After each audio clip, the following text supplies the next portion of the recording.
How I made this video. First, add on each piece of clothing one by one in film.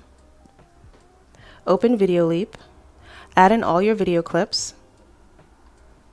Double check to make sure the clips are in the correct order.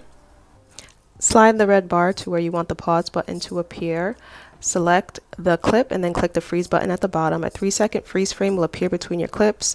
Reduce it to 1 second. Delete the extra clip after the freeze frame. Go back to the main menu, click the sticker button, type in loading, and select the option you want. Center, resize the sticker. Reduce the sticker time to 1 second so that it matches the first clip. Slide the red bar over to where you want the pause button to appear. Go to the menu, select sticker, type pause, and click the search button and select the sticker. Center and resize sticker. Reduce the freeze frame clip to around 1 second. Reduce the duration of the balance clips to around 1 to 2 seconds or to match the beat of the audio that you are using.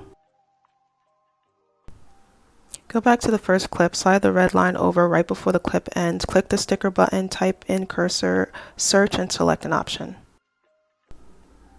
Resize the sticker and drag it off screen.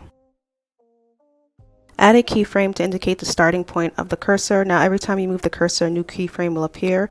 Slide the red line to where the pause button appears. Now drag the cursor to the pause button. Slide the red line to where you want the cursor to appear next.